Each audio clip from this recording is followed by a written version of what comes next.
Und jetzt das Heute-Journal mit Hanna Zimmermann und Christian Sievers. Ihnen allen guten Abend. Es ist jedes Mal wie ein Reflex. Nach einer furchtbaren Tat folgt die Diskussion, wie so etwas in Zukunft zu verhindern sei. Nach dem Amoklauf von Hamburg mit 8 Toten gibt es eine ganze Reihe von Forderungen: weniger Waffen, bessere Überprüfungen. Nun läuft die Diskussion um ein schärferes Waffenrecht in Deutschland ja schon länger. Gegner einer Verschärfung argumentieren, damit wäre Hamburg nicht zu verhindern gewesen.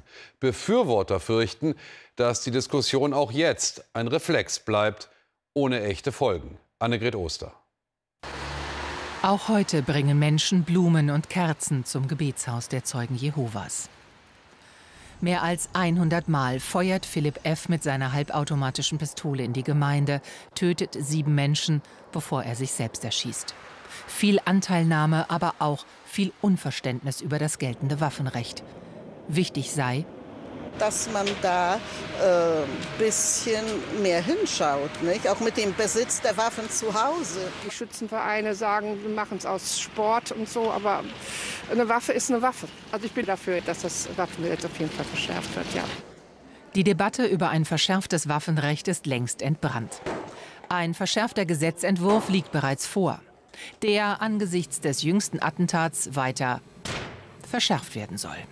Also wir werden das sicher diskutieren. Der Gesetzentwurf ist aufgrund der Tatsache, dass die halbautomatischen Langwaffen in Halle und in Hanau benutzt wurden, entstanden. Es ist ja erst ein Entwurf. Insofern werden wir das natürlich jetzt prüfen.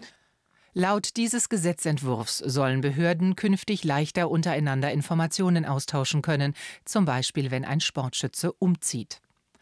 Bei der persönlichen Prüfung muss die Polizeidienststelle vor Ort beteiligt sein. Auch Gesundheitsämter sollen relevante Informationen weitergeben. Und wer zum ersten Mal eine waffenrechtliche Erlaubnis beantragt, soll dafür ein fachärztliches oder fachpsychologisches Zeugnis vorlegen müssen.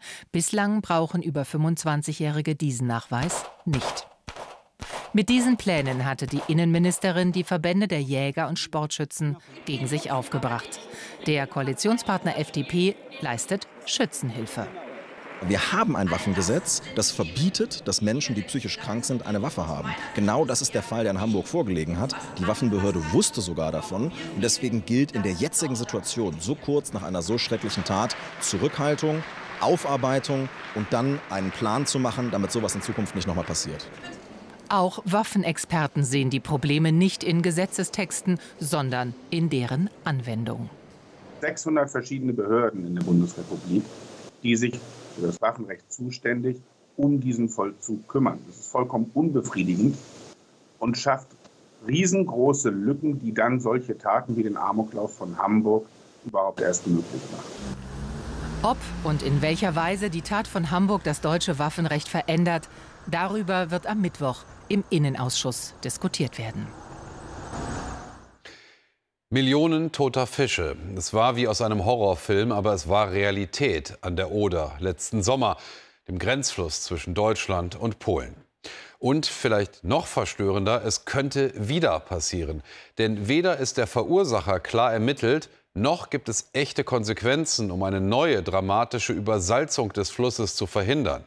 Und die Zeit bis zum nächsten Sommer wird knapp. Katrin Lindner. Normalerweise fährt Rolf Müller auch im Winter fischen. Doch er und seine Brandenburger Kollegen haben beschlossen, die Tiere bis zur Laichsaison im Mai zu schonen. Zu hoch waren die Verluste im Sommer. Wenigstens ist keine Art komplett verschwunden. Der Fischbestand hat sich sicherlich halbiert, aber er hat auch ein hohes Reproduktionspotenzial, sodass wir in 2-3 Jahren eigentlich davon ausgehen können, dass sich das alles wieder eingepegelt hat und der alte Fischbestand sich wieder aufgebaut hat. In der Oder starben massenweise Fische, schätzungsweise 1000 Tonnen. Eingeleitetes Salz auf polnischer Seite in Kombination mit hohen Temperaturen und Niedrigwasser gelten als Ursache. Dadurch konnte die Goldalge wachsen, die Gift absonderte. Doch Wissenschaftler warnen, der Salzgehalt in der Oder ist seit der Katastrophe nicht wesentlich gesunken. Wenn wir wieder Niedrigwasser haben und wenn sich an der Einleitpraxis in Polen nichts ändert, dann ist es durchaus wahrscheinlich, dass wir wieder Massenentwicklung dieser Alge haben. Und möglicherweise produziert die dann auch wieder viel Gift. Dazu kommt, die Oder ist anfälliger geworden. Ihr fehlen nun 60% der Muscheln, die nicht mehr Wasser filtern können, so die Wissenschaftler. Und die Alge lebt nun schon im Fluss.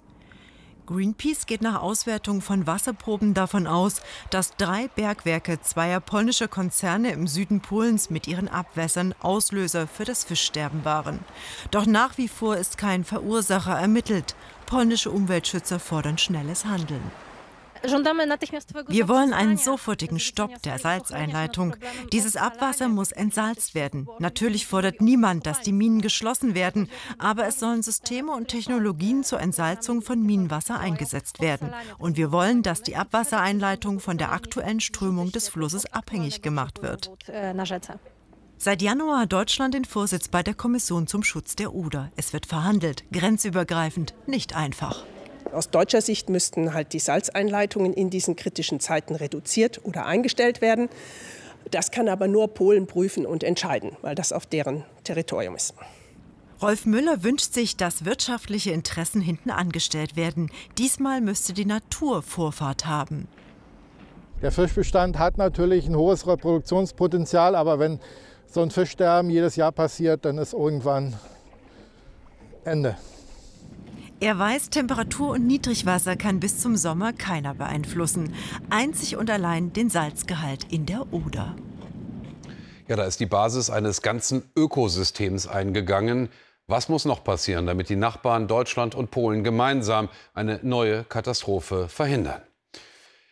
Die Übersicht über weitere wichtige Nachrichten an diesem Samstag hast du jetzt, Hanna. Die Deutsche Post und die Gewerkschaft Verdi haben sich auf einen neuen Tarifvertrag geeinigt. Die 4. Verhandlungsrunde hat den Durchbruch gebracht. Unbefristete Streiks dürften damit vom Tisch sein. Die rund 160.000 Beschäftigten der Post bekommen ab April 2024 340 € mehr im Monat. Laut Post entspricht das einem durchschnittlichen Lohnplus von 11,5%. Hinzu kommt eine Sonderzahlung von insgesamt 3.000 € über 15 Monate. Die Laufzeit beträgt 24 Monate. An einigen deutschen Flughäfen wird dagegen am Montag wieder gestreikt, und zwar in Berlin, Hamburg, Hannover und Bremen. Hier müssen sich Zehntausende Passagiere auf längere Wartezeiten und Flugausfälle einstellen. Verdi hat unter anderem das Sicherheitspersonal und die Beschäftigten der Bodenverkehrsdienste zur Arbeitsniederlegung aufgerufen. Die katholische Reformbewegung Synodaler Weg hat heute nach 3,5 Jahren ihre Arbeit abgeschlossen.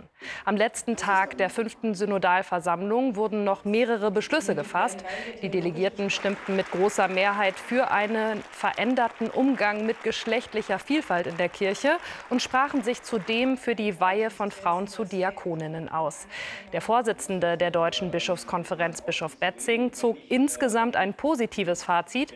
Die Präsidentin des Zentralkomitees Deutscher Katholiken, Stetta Karp, erklärte, sie hätte sich ohne Zweifel mehr gewünscht.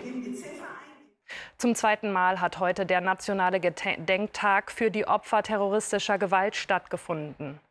Bei der zentralen Gedenkveranstaltung in Berlin sagte Altbundespräsident Gauck, Opfer und Angehörige dürften nicht allein gelassen werden. Der Opferbeauftragte der Bundesregierung, Kober, mahnte, dass Staat, Gesellschaft und Behörden lernen müssten, einfühlsamer und angemessener mit den Betroffenen umzugehen.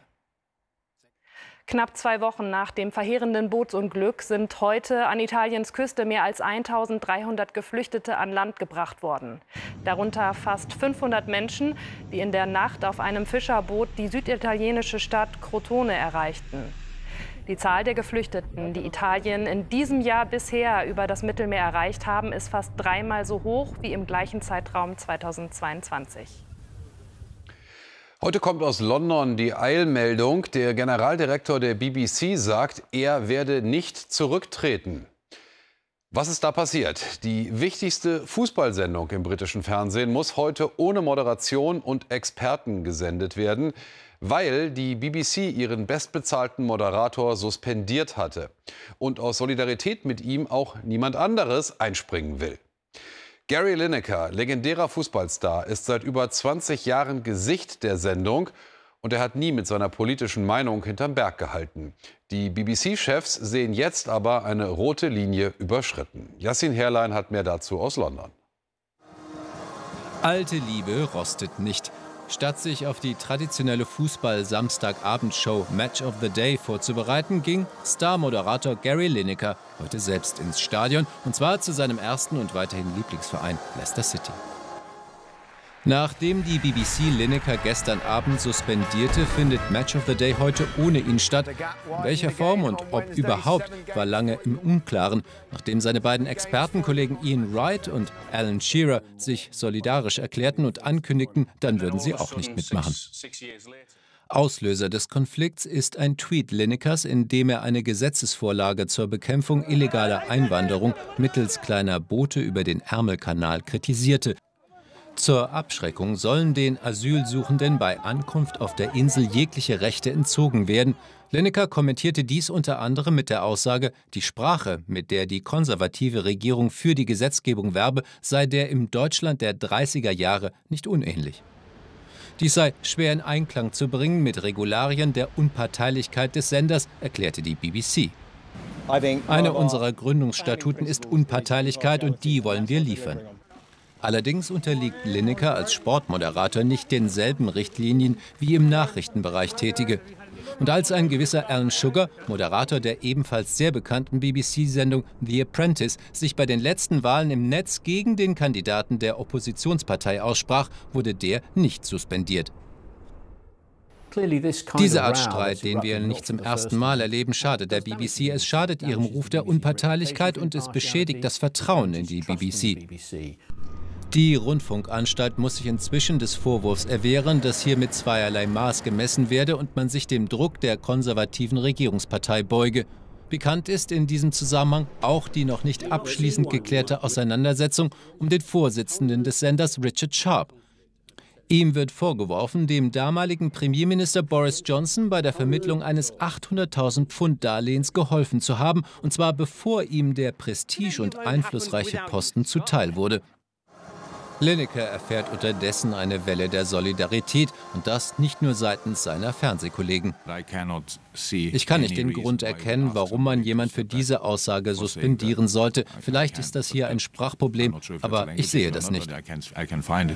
Der Wunsch der BBC, sich mit ihrem Star-Kommentator über seine Twitter-Tätigkeit auseinanderzusetzen, erscheint durchaus verständlich.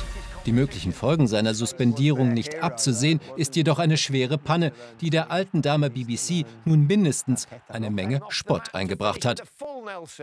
Goodbye. Jenseits von Lineker und seiner Sendung, die britische Innenministerin sagt über ihre Asylpläne selbst, dass diese mit hoher Wahrscheinlichkeit nicht mit der Europäischen Menschenrechtskonvention vereinbar seien. Man reize mit dem Vorhaben die Grenzen internationalen Rechts aus. Nochmal du, Hannah, jetzt hier. Ja, und da blicken wir, so wie jeden Samstag an dieser Stelle, auf die Gewinnzahlen vom Lotto. Und die lauten 17, 20, 22, 23, 27, 32, Superzahl 7. Alle Angaben wie immer ohne Gewähr. Fehlt noch der Blick aufs ziemlich durchwachsene Wetter in den kommenden Tagen. Morgen überquert uns Regen nach Nordosten. In den zentralen Mittelgebirgen fällt Schnee, maximal 3 bis 15 Grad. In den nächsten Tagen bleibt es ungemütlich nass. Am Montag erreicht uns ein Sturmtief. Dabei wird es bis zu 21 Grad warm, danach wieder kühler. Sie hat es getan. Die beste Skiläuferin dieser Welt, Mikaela Shiffrin, hat ihren 87. Weltcupsieg geholt. Das hat vor ihr keine und keiner geschafft. Freuen Sie sich auf mehr dazu gleich im aktuellen Sportstudio. Und freuen Sie sich auf Bundesliga natürlich und natürlich auf Dunja Hayali. Das gleich nach uns. Und damit sagen wir Tschüss und wünschen Ihnen einen angenehmen Abend. Tschüss.